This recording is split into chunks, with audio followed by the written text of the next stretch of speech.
Bonjour mes chers élèves, je vous retrouve aujourd'hui pour vous présenter la leçon de la poésie, page 70.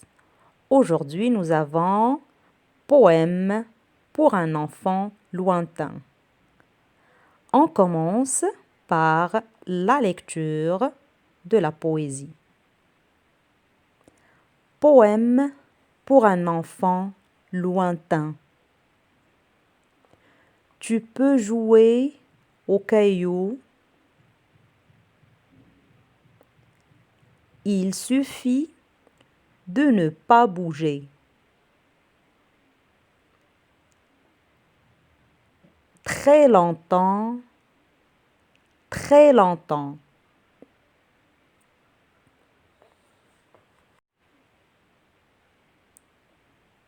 Tu peux jouer à l'hirondelle.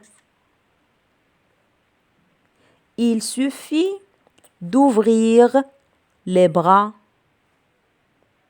et de sauter très haut, très haut. Tu peux jouer à l'étoile. Il suffit de fermer l'œil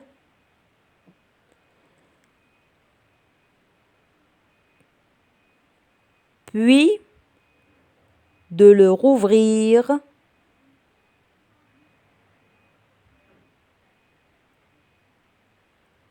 beaucoup de fois, beaucoup de fois.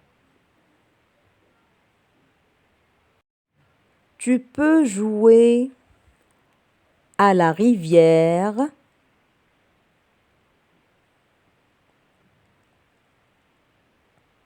Il suffit de pleurer.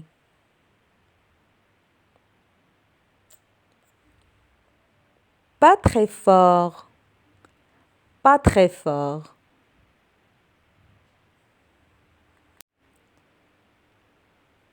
Tu peux jouer à l'arbre. Il suffit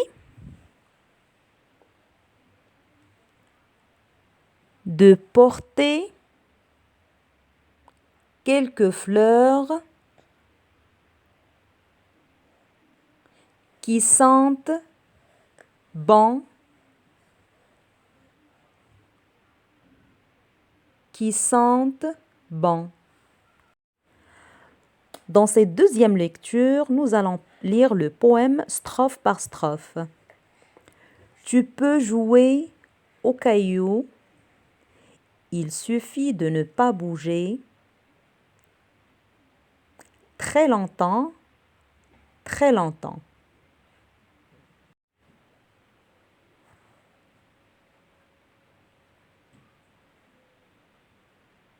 Tu peux jouer à l'hirondelle. Il suffit d'ouvrir les bras et de sauter très haut, très haut.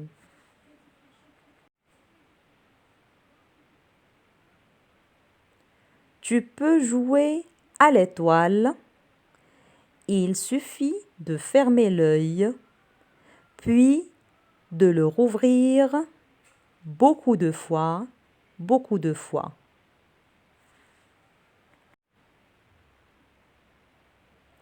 Tu peux jouer à la rivière. Il suffit de pleurer, pas très fort, pas très fort.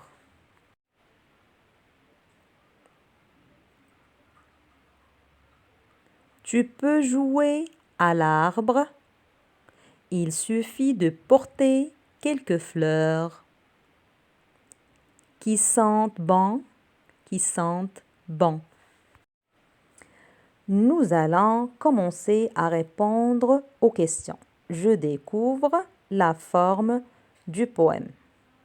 Pour la première question, de combien de strophes est composé ce poème? Eh bien, le poème Il est composé de 5 strophes et vous les voyez devant vous, ils sont numérotés, le premier, le deuxième, le troisième strophe, le quatrième et le cinquième. Passons à la deuxième question. Que peux-tu dire du troisième vers de chaque strophe? La réponse, c'est que dans chaque strophe, dans le troisième vers, on trouve un mot ou une phrase qui se répète. Nous avons dans le premier strophe très longtemps, le deuxième très haut, nous avons pas très fort, qui sentent bon, Pour la troisième question, relève les mots qui se répètent dans chaque strophe. Eh bien, comme nous l'avons déjà mentionné dans la deuxième question, les phrases ou bien les mots qui se répètent sont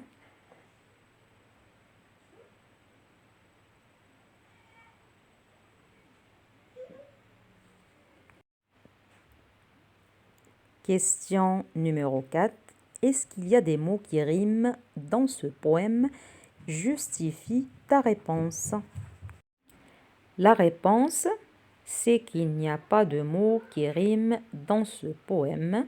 Vous voyez ici que dans chaque vers, il se termine par un mot qui est tout à fait différent de l'autre. Donc, ils n'ont pas la même tonalité. Maintenant, on va répondre aux questions de compréhension.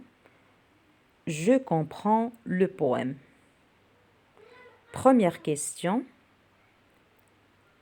À quoi le poète propose-t-il de jouer?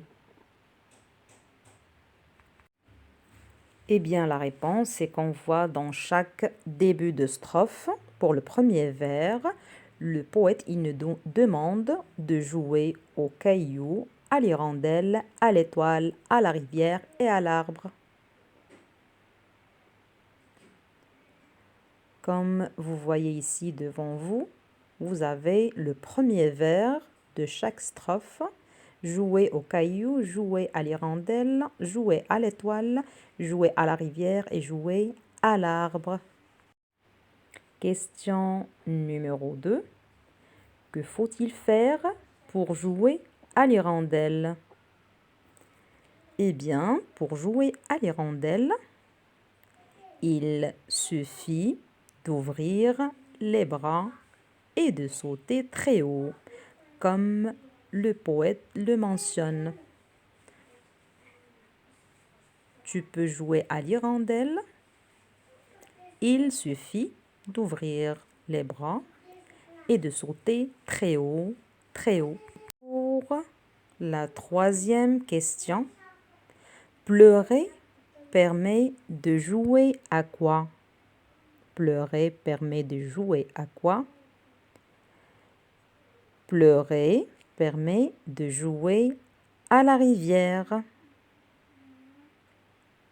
Et comme vous voyez dans le quatrième strophe, tu peux jouer à la rivière. Il suffit de pleurer, pas très fort. Question numéro 4. À ton avis, qui es-tu? Par quel autre mot du poème peux-tu le remplacer? Tu remplaces un enfant lointain.